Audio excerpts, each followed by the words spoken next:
பரிசுத்த நாமத்துக்கு ஸ்தோத்திரம். என்னையும் இங்கே ஒரு சிறு சாட்சியாக கர்த்தர் நிறுத்தினதுக்காக நான் கொடான கோடி ஸ்தோத்திரம் சொல்கிறேன் ஏசப்பாக்கு. என் பேர் திவ்யா, நான் செங்கல்பட்டு மாவட்டத்துலேருந்து வரேன். எங்கள் மாமனார் பேர் மகாதேவன். எங்கள் மாமாவுக்கு கடந்த மே மாதத்துலேருந்து ரொம்ப உடம்பு சரியில்லாமல் இருந்தாங்க. திடீர்னு ஃபுட் பாய்சன் அப்படிலாம் ஆயிடுச்சு. அப்புறம் ஹாஸ்பிட்டலுக்கு கூப்பிட்டு போனோம். அப்புறம் கொஞ்ச நாள் கழித்து பார்த்தா வீட்டுக்கு வந்துட்ட உடனே திரும்ப எந்திரிக்கவே முடியல. ஒரு ப்ரெக்னென்ட் லேடி எவ்வளோ கஷ்டப்படுவாங்க இடுப்பு வலியோட, அந்த மாதிரி ரொம்ப கஷ்டப்பட்டாங்க. என்ன ஆச்சுன்னே எங்களுக்கு தெரியவே இல்லை. எல்லா ஸ்கேன் எல்லாத்தையும் எடுத்து பார்த்தோம், எதுவுமே எங்களுக்கு தெரியல. அப்போ லாஸ்ட்டாக எம்ஆர்ஐ ஸ்கேன் எடுக்க சொன்னாங்க. அதில் பார்த்தா அவருக்கு முதுகில் ஒரு 3 எலும்பு அந்த மாதிரி இதாயிடுச்சு, அழுவி போயிடுச்சு அப்படி சொன்னாங்க. எங்களால் யாராலையுமே அதை தாங்கிக்கவே முடியல. அப்போ ஏசப்பா எங்கள் மாமாவுக்கு எல்லாமே சரியாயிடணும் அப்படி சொல்லிட்டு நாங்கள் ப்ரே பண்ணோம். எல்லாருமே ப்ரே பண்ணோம். ஹாஸ்பிட்டலுக்கு கூப்பிட்டு போனாங்க. அங்கே கூப்பிட்டு போய் 15 நாள் அவருக்கு பின்னாடி சேர்த்தவங்க எல்லாருக்குமே ஆப்ரேஷன் பண்ணி எல்லாருமே வந்துட்டாங்க. ஆனால் மாமாவுக்கு மட்டும் ஆப்ரேஷன் பண்ண ரொம்ப டிலே பண்ணாங்க. அப்போ நான் ஏசப்பா கிட்ட சொன்னேன், ஏசப்பா என்னைக்கு ஆப்ரேஷன் நீங்கள் சித்தம் வைத்திருக்கீங்களோ அன்னைக்கு ஆப்ரேஷன் பண்ணட்டும் சுவாமி. அது மட்டும் இல்லை, என் அங்கிளோட அந்த அனுதினம் மங்கள வார்த்தையை நான் கேட்கும் பொழுது, ஏசப்பா என்னைக்கு மாமாக்குன்னு சொல்கிறாங்களோ அன்னைக்கு நீங்கள் பேசுகிற வார்த்தை எங்கள் மாமாக்குரியதாக இருக்கணும் சாமின்னு சொன்னேன். ஆகஸ்ட் 2ஆம் தேதி பண்ணாங்க. அன்னைக்கு அவர் அந்த வார்த்தை ஏசப்பா என்ன பேசினா, உனக்கு விரோதமாக எழும்புகிற எந்த ஒரு ஆயுதமும் வாய்க்காமலே போகும்னு சொன்னாங்க. அந்த ஒரு வார்த்தையை கேட்கும் போது, ஏசப்பா எங்கள் மாமாவுக்கு விரோதமாக எழும்பின எந்த ஒரு ஆயுதமும் வாய்க்காமல் நீங்கள் பண்ணீங்களே, அதுக்காக நன்றி தகப்பனே அப்படி சொல்லிட்டு நான் ப்ரே பண்ணேன். அதே மாதிரி எல்லாரும் சொன்னாங்க, அந்த ஆப்ரேஷன் பண்ணால் ஒன்று கை கால் விழுந்துரும், இல்லைனா எந்திரிச்சு நிற்க மாட்டாங்க, இல்லைனா இறந்துருவாங்க சொன்னாங்க. ஆனால் என் தேவனே கர்த்தர் அந்த ஒரு வார்த்தையை கொடுத்து, ஏசப்பா இன்னைக்கு பண்ணி ஒரு 15 நாள் ஆயிடுச்சு, இன்னும் ஏசப்பா ஜீவனை கொடுத்து நல்லபடியாக நடக்க வைக்கிறாரு. அதற்காக கர்த்தருக்கு கோடான கோடி ஸ்தோத்திரம். நாமத்துக்கு ஸ்தோத்திரம் உண்டாவதாக. என்னையும் சாட்சியாக நிறுத்துகிற என் தேவனுக்கு கோடா கோடி நன்றி. எல்லாத்துலேயும் அவர் சொல்கிற ஒவ்வொரு வசனமும் எழுதி வச்சுன்னு ஜபம் பண்ணுவேன். என் பிள்ளைங்களெல்லாம் சொல்லுவேன்ப்பா, நீ இந்த ஜபத்தை கேளுப்பா, ஐயா எப்படி தீர்க்க தரிசனமாக ஒவ்வொரு வார்த்தையும் சொல்கிறாருப்பா, அதிசயமாக அற்புதம் செய்கிற தேவனை பற்றி சொல்கிறாரு. ஐயா மூலிமா சொல்கிற ஒவ்வொரு வார்த்தையும் நிறைய எனக்கு நடக்குதுப்பா அப்படின்னு சொல்லி என் பிள்ளைங்கக்கிட்ட, என் பேர பிள்ளைங்கிட்டலாம் சொல்லுவேன். என் பேரன் பையன் 10th பரீட்சை எழுதுனா, அப்பவும் என் பேரனை உட்கார வச்சு சொன்னேன், அப்பா பாரு நீ ஜபம் பண்ணு, உனக்கு மார்க் நல்லா கிடைக்கும்னு சொன்னேன். அதே போல் அவனும் ப்ரேயர் பண்ணுவான். எங்கள் பொண்ணு வீட்டில் பண்ணிவிட்டு திருப்பி கடகடன்னு ஓடிப்போய் என் பையன் வீட்டில் போட்டு என் பேரனை பாருப்பான்வேன். ஆண்டவர் நல்ல மார்க் எடுக்க கிருபை செய்தார். சாந்தம் ஸ்கூலில் படிக்கிறான், நல்லா பாஸ் பண்ணி மார்க் எடுத்தான். அதுக்காக என் பேத்திக்கும் கல்யாணத்துக்காக நிறைய நாள் துக்கத்தோடு கவலையாக இருந்தேன். 24 வயசு ஆயிடுச்சு. ஆண்டவரே நீர் தான் ஆண்டவரே, அவர் ஸ்ரீபனையா மூலியமாக எங்களுக்கு ஒரு தீர்க்க தரிசன வார்த்தை சொல்ல மாட்டிங்களான்னு ஏங்கின்னு இருந்தோம். வரதெல்லாம் தடை ஆகினே இருக்கும். ஆனாலும் ஆண்டவர் அருமையாக ஒரே மாதத்தில் நிச்சயதாம்பலம் ஒரு வாரத்தில் வச்சாங்க. அற்புதமாக ₹1 எங்கள் கையில் இல்லை, ஆனாலும் அதிசயமாக பண்ணார் ஆண்டவர். மழை வேனில் போகும்போது அந்த மழையை நிறுத்தி அற்புதமாக மழையெல்லாம் இதுவாகி அற்புதமாக கல்யாணம் வரைக்கும் ஒன்றுமே இல்லை. ஏப்ரல் மாதம் 5ஆம் தேதி அற்புதமாக என் தேவன் கல்யாணத்தை நடத்தி கொடுத்தாரு. எங்கள் ஐயாவுக்கு, ஸ்ரீபன் ஐயாவுக்கு, அவங்க குடும்பத்துக்கு, சகோதரிக்கும் ரொம்ப நன்றி சொல்லி ஆண்டவருக்கு கோடா கோடி நன்றி சொல்லி.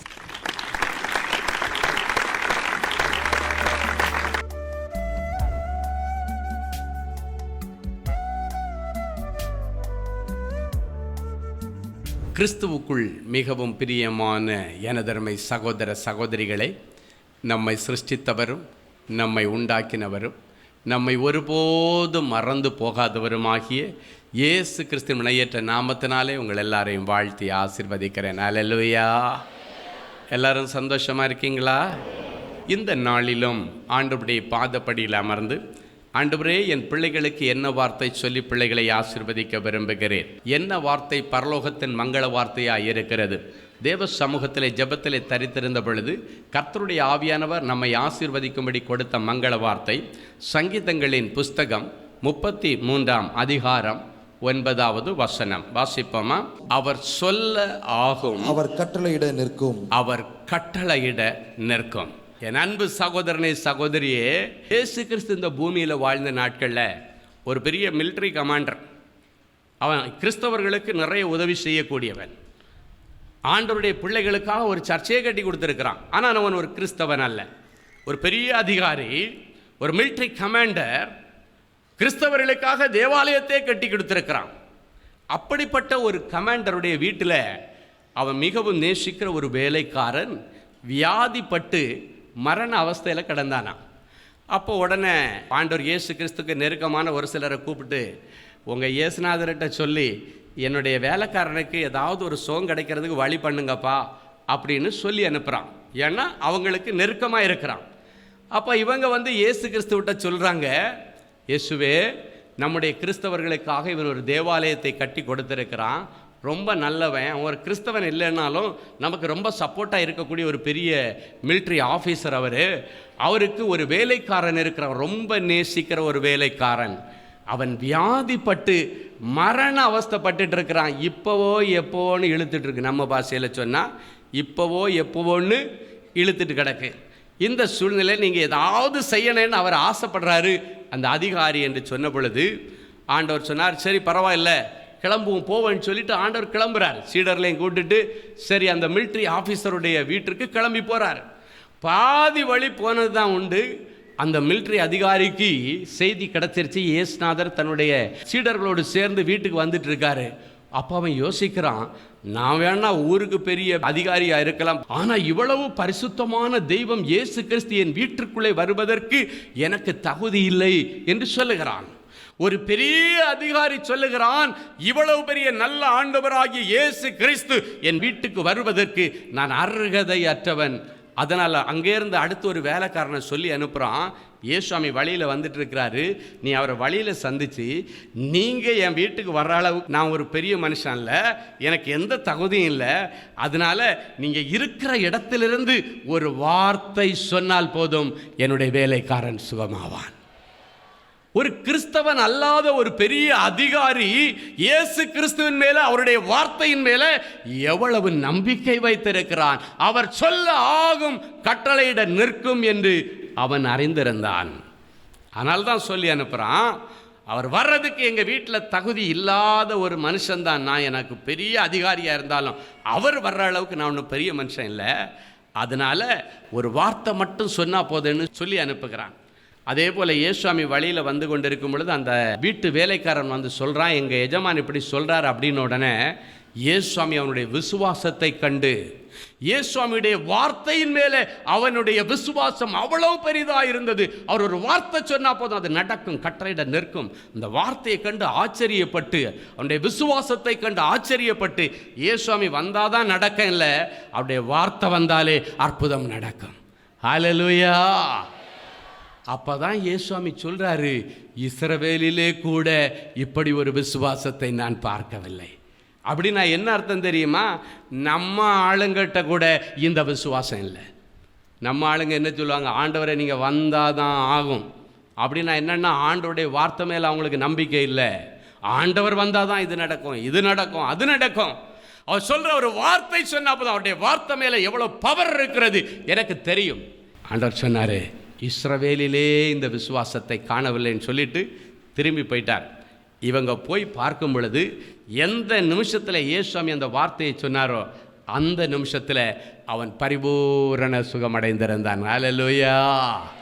ஒரு வார்த்தை தான் சொன்னார், இஸ்ரவேலிலே அப்படிப்பட்ட ஒரு விசுவாசத்தை பார்க்கவில்லை. அந்த ஒரு வார்த்தைக்கே அங்கே கடந்த அந்த வியாதியஸ்தன் அவ்வளோ பெரிய சுகம் பெற்று மரண படுக்கையிலேருந்து எழும்பி நடந்தான்னா, இன்றைக்கி உங்கள் புருஷன் உடம்பு முடியாமல் வீட்டில் இருக்காரா?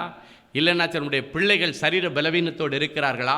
மூல வளர்ச்சி இல்லாத பிள்ளைகளை வீட்டில் வைத்து விட்டு, ஆண்டவரே என் பிள்ளைக்கு ஏதாவது செய்யும் என்று சொல்லி இந்த இடத்துல வந்திருக்கிறீர்களா? இல்லைன்னா பிரசவத்திற்காக மகளை அட்மிட் பண்ணிட்டு இந்த இடத்துல வந்திருக்கிறீங்களா?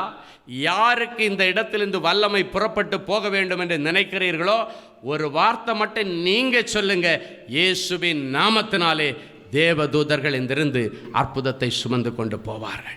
ஹல்லேலூயா. இப்போ நீங்கள் கேட்டுக்கொண்டிருக்கிற வார்த்தையின்படி யார் யாருக்கு எங்கெல்லாம் போய் என்னென்ன காரியங்களை நடப்பிக்க வேண்டுமோ அங்கெல்லாம் இப்பொழுது ஜனங்களுக்கு அற்புதங்களை செய்ய, உங்கள் சொந்த பந்தங்களுக்கு அற்புதத்தை செய்ய, அது கடல் தாண்டி கூட இருக்கலாம். தேவதூதர்களை ஆண்டவர் ஆர்டர் போட்டு அனுப்ப போகிறார். ஹல்லேலூயா. அவர் சொல்ல ஆகும், கட்டளையிட நிற்கும். வேதத்தில் பார்த்தீங்கன்னா சின்ன சின்ன வார்த்தைகளை பேசி பெரிய பெரிய அற்புதங்களை ஆண்டவர் செய்தார். ரொம்ப நேரம்லாம் ஆண்டவர் போராடிட்டு இருக்கிறதில்ல, ஒரு சின்ன வார்த்தை தான் சொல்வார். அந்த சின்ன வார்த்தையில் பெரிய அற்புதங்கள் நடக்கும். சின்ன வார்த்தையிலே ஆண்டவர் செய்த பெரிய சில அற்புதங்களை குறித்து ஆண்டவர் சொல்ல எப்படி எப்படி பெரிய காரியங்கள் நடந்தது, ஒரு சின்ன வார்த்தையில் எப்படி பெரிய அற்புதங்கள் நடந்தது என்பதை குறித்து துரிதமாக சில காரியங்களை நாம் தியானித்து ஜெபித்து முடிக்க போகிறோம். முதலாவது, இயேசு கிறிஸ்து ஒரு நாள் படகுல அமர்ந்திருந்து கடல் கொந்தளித்து அப்படியே தண்ணி படகுக்குள்ளால் வந்து அந்த படகு அமிழ்ந்து படகுல இருக்கிறவங்க எல்லாம் சாகிற நேரத்தில் ஒரு சின்ன வார்த்தை சொன்னார், இறையாதே அமைதலாயிரு. ஹல்லேலூயா. அந்த ஒரு சின்ன வார்த்தை சொன்ன உடனே எப்படி அந்த கட்டளைக்கு கட்டுப்பட்டு காற்றும் கடலும் அடங்கினது என்பதை குறித்து நாம் பார்க்க போகிறோம். மார்க் எழுதின சுவிசேஷம் 4ஆம் அதிகாரம் 39வது வசனம் வாசிப்போமா? அவர் எழுந்து காற்றை அதட்டி கடலை பார்த்து இறையாதே அமைதலாயிரு என்றார். அப்பொழுது காற்று நின்று போய் மிகுந்த அமைதல் உண்டாயிற்று. இயேசு கிறிஸ்து ஊழியம் செய்த நாட்களிலே அதிகமாக அவர் பயன்படுத்தின வாகனம் என்னன்னா போட்டு. கடலின் இக்கரைக்கும் அக்கறைக்கும் போகிறதுக்கு அதிகமாக அவர் போட்டை தான் பயன்படுத்தி போய் ஒவ்வொரு ஊராக அவர் பிரசங்கம் பண்ணார். அது இல்லாமல் அநேக இடங்களுக்கு கால்நடையாக சென்று ஊழியம் செய்தார். இன்றைக்கும் இஸ்ரவேல் தேசத்திற்கு நீங்கள் போனீங்கன்னா இந்த சம்பவம் நடந்த கலிலேயா கடல் ஒரு சாதாரண நம்ம ஒரு குளம் மாதிரி கிடக்குது. நீங்கள் போய் பார்த்தீங்கன்னா ஒரு சாதாரண குளம் மாதிரி கிடக்குது. ஒரு கடல் எப்படி ஒரு குளமாக ஒரு ஏரியாக மாற முடியும்? கடல்னாலே உங்களுக்கு தெரியும், சீற்றம் இருக்கும், அலை இருக்கும், கடல் ரொம்ப கொந்தளிச்சிட்டு இருக்கும். இதுதான் கடல். கடலுக்குன்னு சில இயல்புகள் இருக்கிறது. ஹல்லேலூயா. ஆனால் 2000 வருஷங்களுக்கு முன்பாக அதே கலிலேயா கடல் அடிக்கடி கொந்தளித்தது. அடிக்கடி புயல் காற்று வீசும் பொழுதெல்லாம் அநேகருடைய படகுகள் அதற்குடைய மூழ்கி இருக்கிறது. ஆனால் அந்த படகுல உட்கார்ந்து ஒரு நாள் இயேசுவாமி சவாரி செய்கிறார். இக்கரையிலேருந்து அக்கறைக்கு ஊழியத்துக்காக வேண்டி போகும்பொழுது அப்படியே கொஞ்ச நேரம் படகுல அசந்து தூங்கினார். இன்றைக்கி நிறைய ஊழியக்காரங்களுக்கு பார்த்திங்கன்னா ட்ரெயினும் பஸ்ஸும் அவங்க போகிற ஃப்ளைட்டும் தான் இன்றைக்கி அவங்களுக்கு தூங்குறதுக்கு நல்ல இடம். ஹல்லேலூயா. ஏன்னா அந்த ஊழியம் செய்து களைச்சி அந்த டயர்டில் இருப்பாங்க. எனக்கெல்லாம் பார்த்திங்கன்னா ஃப்ளைட்டில் ஏறி உட்காந்தா அப்படியே ஃப்ளைட்டில் உட்காந்து அது அந்த ரன்வேல அப்படியே மூவ் ஆகி அப்படியே போகும். அப்படியே போயிட்டு அது டேக் ஆஃப் ஆகிறதுக்குள்ளால தூங்கிடுவேன். யாரை உட்காந்துட்டு ஒரு ஜெபம் மட்டும் பண்ணுவேன், ஆண்டவரே இந்த டேக் ஆஃபும் லேண்டிங்கும் பாதுகாப்பாக இருக்கணும். இது நடுவானில் போயிட்டுருக்கும் பொழுதே உங்கள் வருகை வந்தால் கூட உங்கள் கூட நான் பரலோகத்துக்கு வரணும். இவ்வளோ தான் என்னுடைய ஜெபம். எப்போ ஃப்ளைட் ஏறினா இதுதான் ஜெபம். ஆமென். ஜெபம் பண்ணிவிட்டு அப்படி கண்ணை மூடுனேன்னா அடுத்த நிமிஷத்தில் பார்த்திங்கன்னா எங்கேருந்து தூக்கம் வருதுன்னு தெரியாது. அதுக்கப்புறம் கடைசியாக ஊருக்கு போய் சேர்கிற நேரத்தில் அனௌன்ஸ் பண்ணுவாங்க, எல்லாரும் சீட் பெல்ட்டை மாட்டுங்க, ஃப்ளைட் வந்து தரை இறங்க போகுது அப்படின்னு ஒரு அனௌன்ஸ் பண்ணும்போது தான், அதுவும் யாராவது தேவதூதன் வந்து தட்டி எழுப்புற மாதிரி என்ன எழுப்பணும். மேக்ஸிமம் இந்த ஏரோசிஸ்ட் என்ன பண்ணுவாங்க, நான் நல்லா புஷ்பேக்கை போட்டு நல்லா படுத்துட்டு இருப்பேன். இறங்கும்போது புஷ்பேக்கில் இறங்க விட மாட்டாங்க. தட்டி எழுப்பி எக்ஸ்கியூஸ் மீ சார், இறங்க போகுது ஃப்ளைட், அதனால் புஷ்பேக்கை ஆஃப் பண்ணுங்கன்னுவாங்க. ஹல்லேலூயா. தேவதூதன் தட்டுற மாதிரி எழுப்புனா தான் அப்போ எழும்புவோம். எழும்பி அழகாக வந்து இறங்கி ஊழியத்தை பார்ப்போம். இயேசுவாமியுடைய காலங்கள்லேயும் அப்படி தான். இயேசுவாமி அழகாக அந்த போட்டில் படுத்து தூங்கிட்டு இருக்கிறார். ஏன்னா இரவு பகல் பார்க்காத ஊழியம். நமக்கே இவ்வளவு தூரம் ஊழியம் பெருகி கிடக்குதுன்னா இயேசுவாமியுடைய காலத்தில் எவ்வளோ ஊழியம் பெருகி இருக்க யோசித்து பாருங்க. ஒரு ரெஸ்டே இல்லாமல் ஓடிக்கொண்டு இருக்கிறார். அப்போ அழகாக பின்னால் படுத்து தூங்கிட்டு இருக்கும் பொழுது திடீரென்று கடல் கொந்தளிக்கிறது. ஒரு பெரிய புயல் காற்று ஒன்று அடித்து தண்ணி எல்லாம் போட்டுக்குள்ளால் வந்தாச்சு. எல்லா சீடர்களும் ஓன்னு கத்திட்டு, என்ன ஆண்டவரே நாங்கள் சாவ போகிறோம், நீங்கள் பாட்டுக்கு நிம்மதியாக பின்னால் தூங்கிட்டு இருக்கிறீங்க, நாங்கள் மடிந்து போவது உமக்கு கவலை இல்லையான்னு கேட்குறாங்க. இங்கே மனுஷன் செத்துக்கிட்டு இருக்கிறான், நீங்கள் பாட்டுக்கு தூங்கிட்டு இருக்கிறீங்களேன்னு அர்த்தம். ஹல்லேலூயா. உடனே ஆண்டவர் எழும்பி ஒரே ஒரு வார்த்தை சொன்னார். அவர் எழும்பி காற்றை அதட்டி கடலை பார்த்து ஒரே வார்த்தை, இறையாதே அமைதலாயிரு.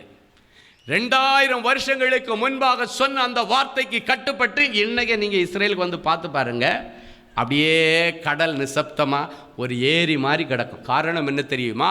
அவர் சொல்ல ஆகும், கட்டளையிட நிற்கும். ஆண்டவர் ஒரு கட்டளை போட்டான்னா 2000 வருஷம் இல்லை, 2,00,000 வருஷம் ஆனாலும் அவைகள் மாறப்போவதில்லை. காரணம், ஆண்டவருடைய வல்லமையின் வார்த்தைகள் அந்த இடத்துல வந்திருக்கிறது. என் அன்பு சகோதரனை சகோதரியே, இன்னைக்கு ஒருவேளை உங்களுடைய குடும்பத்தில் கொந்தளித்து போன நிலைமையில நீங்கள் வந்திருக்கலாம். குடும்பத்தில் பெரிய கொந்தளிப்புகள் இருக்கலாம், பேரிரைச்சலின் சத்தம் இருக்கலாம், பெரிய அலைகள் உன்னுடைய வாழ்க்கையில மோதி அடிச்சு உன்னை காலி பண்ணக்கூடிய அளவில் சோதனைகள் என்கிற அலைகள் வீசிக்கொண்டிருக்கலாம். ஆண்டவரிடத்தில் சொல்லுங்க, ஆண்டவரே, என் வாழ்க்கை என்கிற படகிலே நீர் எழுந்தருளி வாரும். ஒரே வார்த்தை சொன்னா போதும், என் வாழ்க்கை என்கிற படகுல நீங்க எழுந்தருளி வந்துட்டா போதும். அப்ப என்ன ஆகும்? சில நேரங்களிலே கொந்தளிப்புகள் வரும் பொழுது நம்முடைய படகில இருக்கிற ஆண்டவர் எறையாத அமைதலாய் ஒரு வார்த்தை சொன்னா போதும், எல்லா பேரிரைச்சலின் சத்தம் நின்று போகும், நம்முடைய எல்லா அழிவுகள் முன்று போகும். ஒருவேளை உன்னுடைய இருதயத்தில் எப்படி அன்றைக்கு பெருங்காற்று மோதி அடித்து வெள்ளம் எல்லாம் வந்து அந்த போட்டுக்குள்ளால நிரம்பி அவர்கள் அழியிற நிலைமையில இருந்தாங்களோ, அதே போல உங்களுடைய குடும்பத்தில், தொழிலில் நீங்கள் மாண்டு மடிந்து போகிற நிலைமையில இருக்கலாம். ஆண்டவரை நோக்கி கூப்பாடு போடுங்கள், ஆண்டவரே, இந்த கடனிலே நான் மடிந்து போகிறேன், இதை குறித்து உமக்கு கவலை இல்லையா? ஒரு வார்த்தை சொல்லுங்க. ஆண்டவர் சொல்லுகிறார், உன் கடனை பார்த்து இறையாத அமைதலாயிரு. அவ்வளவுதான். கடன் இருக்கிற இடம் தெரியாம ஓடி போயிடும். ஆமென். லட்சக்கணக்கான கோடிக்கணக்கான கடன் உள்ளவர்கள் என்னை சந்திக்க நிறைய பேர் வருவாங்க. அவர்களுக்கு நான் கொடுக்கிறது எல்லாம் ஆண்டவருடைய விசுவாச வார்த்தைகள். யார் வந்தாலும் அவங்களுக்கு இந்தாப்பா, இந்த பணத்தை வச்சு நீ செலவு பண்ணி ஒரு தொழில் பண்ணி உன் கோடிக்கணக்கான கடனை அடைன்னு சொல்கிறதுக்கு என்னிடத்தில் பணம் இல்லை. ஆனால் பணம் செய்யாத ஒன்றை செய்கிற ஆண்டவருடைய வல்லமையுள்ள வார்த்தைகள் இருக்கிறது. அந்த வார்த்தையை தான் கொடுப்பேன். அந்த வார்த்தையை பிடிச்சிட்டு போவாங்க. நான் சொன்னேன், அவர் வாயினால் சொல்லுகிறதை கரத்தினால் நிறைவேற்றுகிறவர். இந்த வார்த்தையை பிடிச்சிட்டு போங்க சகோதரனே, இந்த வார்த்தையை பிடிச்சிட்டு போ மகளே அப்படின்னு சொல்லி கொடுப்போம். அந்த வார்த்தையை சொல்லிக்கொண்டே போவார்கள். சிலர் சொல்லுவாங்க, ஐயா சொன்ன இந்த வார்த்தையை நான் அப்படியே சொல்லிட்டே போனேன், எனக்கு அற்புதம் நடந்துச்சு. ஆண்டவருடைய வல்லமையுள்ள வார்த்தையை நீ சொல்லி கொண்டு போகும் பொழுது அவைகள் சொல்ல ஆகும், கட்டளையிட நிற்கும், அது காரியங்களை நடப்பித்து திரும்பும். மாரியும் உறைந்த பனியும் வானத்திலிருந்து இறங்கி புல் பூண்டுகளை நனைத்து ஆண்டவர் அனுப்பின காரியத்தை நிறைவேற்றி மறுபடியும் மேலே போறது போல ஆண்டவர் அனுப்புகிற வார்த்தைகளும் அவர் அனுப்பின காரியத்தை நிறைவேற்றி ஆண்டவரிடத்தில் திரும்பி போகுமா. ஹல்லேலூயா. அப்ப நீங்க செய்ய வேண்டியது இயேசு கிறிஸ்துவுக்கு உங்க வாழ்க்கையில இடம் கொடுக்க வேண்டும். இயேசு கிறிஸ்துவுடைய வியாபாரத்தில் இடம் கொடுக்க வேண்டும். ஒரு முறை பேதுரு அதே கலிலேய கடலுக்கு மீன் பிடிக்க போகிறான். மீன் கிடைக்கல, நஷ்டத்தோடு வர்றான். அப்போ ஆண்டவர் என்ன சொல்கிறாரு, கொஞ்ச நேரம் உன் போட்டை எனக்கு கொடு அப்படின்னார். உடனே அவன் என்ன பண்ணான், அந்த கரையிலேருந்து கொஞ்சம் தள்ளி அந்த போட்டை நிறுத்தினோன்னா இயேசுவாமிக்கு அந்த போட்டை பிரசங்க மேடையாக கொடுத்துட்டான். அல்லேலூயா. இயேசுவாமிக்கு போட்டில் இடம் கொடுத்தான், அவ்வளவுதான். ஆமென். இடம் கொடுத்தோன்னா அவர் அந்த போட்டில் நின்று கரையில் இருந்த ஜனங்களுக்கு கொஞ்ச நேரம் பிரசங்கம் பண்ணார். பிரசங்கம் பண்ணி முடித்த உடனே அந்த படகுல ஆண்டவருக்கு அவன் இடம் கொடுத்தபடினால அந்த கடலில் அவன் நஷ்டமடைஞ்ச அதே கடலில் அவனுக்கு பெருத்த அறுவடையை கொடுக்கும்படி ஆண்டவர் சொல்லுகிறார், இப்போ நீ ஆழத்துக்கு கொண்டு போனார். ஆண்டவர் சொல்லார், இந்த பகுதியில் விலையை வீசினார். வீசி மீனை இழுத்தாச்சுன்னா ஒரு போட்டு ஃபுல்லாகிடுச்சு. ஆனால் இன்னும் வலையில் மீன் கிடக்கிறது. அப்புறம் அவங்க கரையில் நிற்கிற அடுத்த போட்டுக்கு செய்கை காட்டி நீ வாப்பா அப்படின்னு கூப்பிட்றாங்க. கூப்பிட்டு அடுத்த போட்டை நிரம்புற அளவுக்கு வந்துச்சு. முந்தின நாள் இயேசு இல்லாத போட்டு திரும்பி எம்டியாக வந்துச்சு. அடுத்த நாள் இயேசுவை சுமந்து கொண்டு போன போட்டு கூட ஒரு போட்டை வரவழைச்சி நிரப்பப்பட்டு அந்த இடத்திலிருந்து வந்த. அதுதான் இயேசு கிறிஸ்து இருக்கிற வியாபாரத்திற்கும் இல்லாத வியாபாரத்துக்கும் உள்ள வித்தியாசம். இயேசு கிறிஸ்து இருக்கிற வீட்டிற்கும் இல்லாத வீட்டிற்கும் உள்ள வித்தியாசம். இயேசு கிறிஸ்துடைய வாழ்க்கையில் இல்லைன்னா நீ வறுமையாய் திரும்பி வருவாய். இயேசு கிறிஸ்துவின் வாழ்க்கையில் இருந்தால் நிரம்பப்பட்டவனாக நீ வருவாய். நிரம்பி வழிகிற பாத்திரம், என் பாத்திரம் நிரம்பி வழிகிறது. Overflowing blessings. இன்றைக்கு சுவாமிக்கு உன் வீட்டில் இடம் கொடுக்க வேண்டும், உன்னுடைய படகுல இடம் கொடுக்கணும், உன் வாழ்க்கையில் இடம் கொடுக்கணும். இடம் கொடுத்தீங்கன்னா எவ்வளவு பெரிய பேரிரைச்சல் வந்தாலும் வேதம் சொல்லுகிறது, கொடூரமானவர்களின் சீறல் மோதி அடிக்கிற பெருவெள்ளத்தை போல சீறிக்கொண்டு உனக்கு விரோதமாய் வரும் பொழுது பெருவெள்ளத்திற்கு தப்பும் அடைக்கலமாக நான் உனக்கு நிற்பேன், வெயிலுக்கு ஒதுங்கும் நிழலாக நான் நிற்பேன். எந்தெந்த ஏரியாவிலெல்லாம் தோற்று போனீங்களோ அந்த ஏரியாவில் எல்லாம் சுவாமிக்கு இடத்தை கொடுங்க. அது உன் வியாபாரமாக இருக்கலாம், ஊழியமாக இருக்கலாம், தொழில் கூடமாக இருக்கலாம், உன் வாழ்க்கையாக இருக்கலாம், உன் பிள்ளையுடைய ஒரு காரியமாக கூட இருக்கலாம். சுவாமிக்கு இடம் கொடுத்தீங்கன்னா எல்லா இடத்துலையும் இருக்கிற மாதிரி உனக்கும் புயல் காற்று வரும். நீதிமானுக்கு எப்படியோ அப்படியே துன்மார்க்கனுக்கும், துன்மார்க்கனுக்கு எப்படியோ நீதிமானுக்கும் வரும். ஆனால் அதுக்கு இதுக்கு என்ன வித்தியாசம்? துன்மார்க்கனுக்கு வருகிற அழிவை நீ காண்பாயே தவிர அவைகள் ஒன்றும் உன்னை சேதப்படுத்துவதில்லை. காரணம், சேதங்களை மாற்றுகிற ஆண்டவர் உன்னோடு கூட இருக்கிறார். ஆண்டவர் உங்களோடு கூட இருக்கிறார். ஆண்டவரை மட்டும் கூட வச்சுக்கிற அந்த ரகசியத்தை இன்றைக்கு நீங்கள் தெரிந்து கொள்ளுங்கள். வேதம் சொல்லுகிறது, மரியாள் ஆண்டவர் தன்னை விட்டு எடுபடாத நல்ல பங்கை தெரிந்து கொண்டாளாம். ஆண்டவர் உன்னை விட்டு எடுபடாத நல்ல பங்கை இன்றைக்கு நீங்கள் பெற்றுக்கொண்டீங்கன்னா உங்கள் வாழ்க்கையில் வருகிற எல்லா கொந்தளிப்புகளுக்கு ஆண்டவர் ஒரு முடிவை கொண்டு வருவார். ஹல்லேலூயா. இன்றைக்கு ஆண்டவர் சொல்றார், என் கரத்தின் கிரியைகளுக்கு நீங்கள் கட்டளையிடுங்கள். ஆண்டவரிடத்தில் உரிமையோடு கேளுங்க. ஆண்டவர், எனக்கு இப்படி ஒரு பிரச்சனை, நீங்கள் என்ன பண்ணுவீங்களோ தெரியாது, எனக்கு இந்த பிரச்சனையில் நீ ஒரு விடிவு காலத்தை தர வேண்டும். குடும்ப கொந்தளிப்புகளை அடக்க ஆண்டவர் இன்றைக்கு இறையாதே அமைதலாயிரு. நிறைய குடும்பங்களில் இருக்கிற கடன்கள், நிறைய குடும்பங்களில் இருக்கிற அவமானங்கள், நிறைய குடும்பத்தில் இருக்கிற பஞ்சங்கள், தரித்திரங்கள், பற்றாக்குறைகள், தோல்விகள் எல்லாவற்றையும் ஆண்டவர் மாற்றும்படி இன்றைக்கு உங்கள் வாழ்க்கை என்கிற படகுல ஆண்டவருக்கு இடம் கொடுக்க போறீங்க. ஹல்லேலூயா. இன்றைக்கு வரைக்கும் என் பிள்ளைகளுக்கும் உமக்கும் சம்பந்தமில்லாத ஒரு வாழ்க்கை என் பிள்ளைங்க வாழ்ந்திருக்கலாம்ப்பா.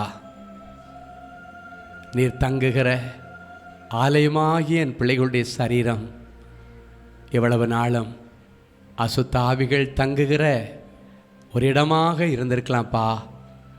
இன்றைக்கும் முதலாவது என் பிள்ளைகளுடைய இருதயத்தை உம்முடைய இரத்தத்தினால கழுவி சுத்தம் பண்ணுங்கப்பா. திருக்கும் கேடும் நிறைந்த என் பிள்ளைகளுடைய இருதயத்தை நவமான ஒரு புதிய இருதயமாக நீங்கள் மாற்றுங்கப்பா.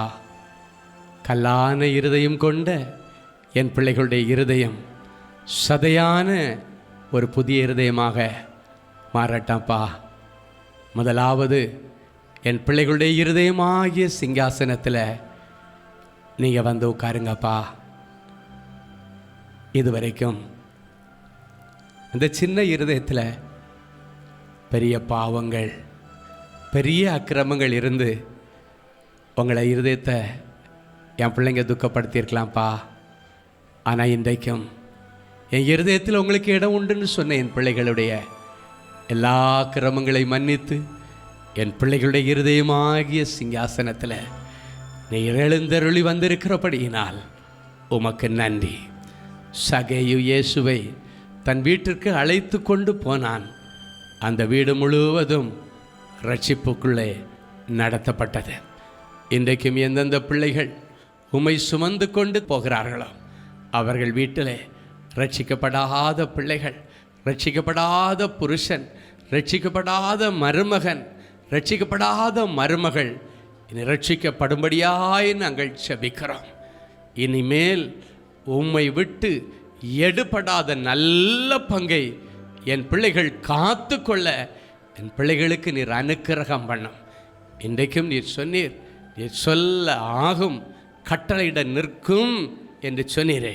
வெளிச்சம் உண்டாகட்டும் என்று சொன்ன பொழுது ஒரு பெரிய வெளிச்சம் இந்த உலகத்தை நிரப்பினது போல என் பிள்ளைகளை பார்த்து வெளிச்சம் உண்டாக கடவுது என்று நீ சொல்லுகிற இந்த நிமிஷத்தில் தாமே என் பிள்ளைகளுக்குள் இருக்கிற இருள் விலகட்டும், இருளின் ஆதிக்கம் மறைந்து போகட்டும், இருளின் அந்தகார சக்திகள் என் பிள்ளைகளை விட்டு வெளியேறுவதாக என் பிள்ளைகள் வெளிச்சத்தின் பிள்ளைகளாய்